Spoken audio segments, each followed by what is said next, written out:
নগাঁও বদ্ৰবা সমষ্টিৰ কেইবাটাও পঞ্চায়তত 4 দিনত নতুনকৈ নিৰ্মাণ হ'বলগীয়া 53টাকৈ পথৰ আধাৰশিলা স্থাপন।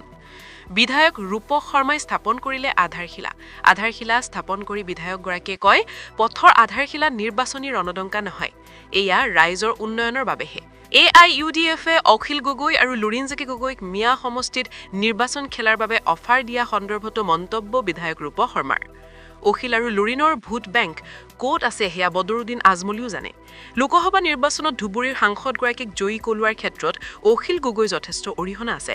লোকসভা নিৰ্বাচনত ভোটাৰ ৰাইজক যিধৰণে শপত খুৱাইছিল, যিধৰণে সমষ্টিটোত ভোটাৰ কাৰণে প্ৰচাৰ কৰিছিল, তাৰ এটা প্ৰভাৱ নিৰ্বাচনত পৰা বুলি সকলোৱে জানে।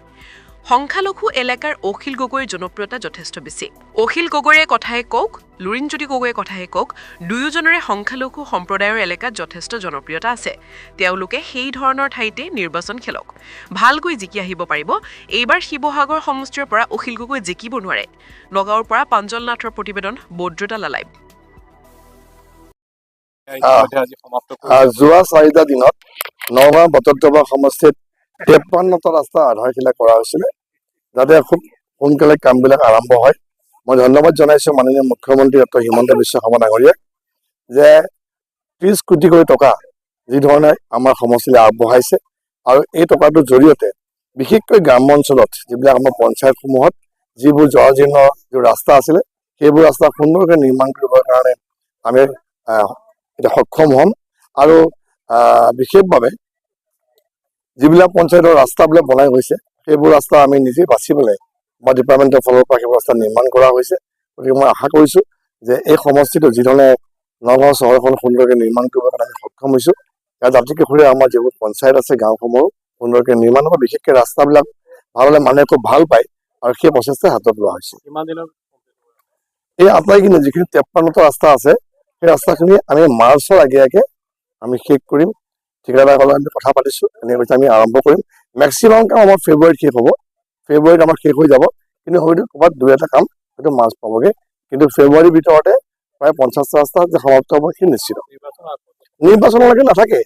বহুতে ক'ব বিচাৰে যে নিৰ্বাচনৰ প্ৰাকক্ষণত আধাৰশিলা ৰাজনীতি, কিন্তু এই কথা নহয়। নিৰ্বাচনলৈ 4 মাহ আছে, আমি 1-1.5 মাহৰ ভিতৰতে ৰাস্তাখন আমি শেষ কৰিম। অৱশ্যে AIUDF দলে অখিল গগৈয়ে লুৰিণজ্যোতিক অফাৰ দিছে, বিগ অফাৰ, যে মিয়া সমষ্টিৰ পৰা খেলক, আমি বিধায়ক বনাই। নাই চাওক, তেওঁলোকৰ ভোট বেংকটো ক'ত আছে সেইটোতো বদৰুদ্দিন আজমলীয়ে গম পায়।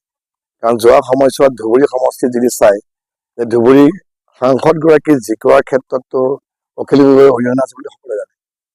তেওঁ যিধৰণে শপত খুৱাইছিলে বা যিধৰণে তেওঁ সকলোকে গৈ পেলাই তেওঁ ভোটৰ কাৰণে প্ৰচাৰ কৰিছিলে, তাৰ এটা প্ৰভাৱ পৰা বুলি সকলোৱে জানে। গতিকে তেওঁ যথেষ্ট জনপ্ৰিয়তা আছে সংখ্যালঘু ঠাইত। লুৰিণজ্যোতি গগৈৰ কথাই কওক, অখিল গগৈৰ কথাই কওক, তেওঁলোকৰ জনপ্ৰিয়তাটো আমি সকলো দেখা পাইছোঁ। বিশেষকৈ সংখ্যালঘু সম্প্ৰদায়ৰ এৰিয়াত তেওঁলোকৰ বেছি।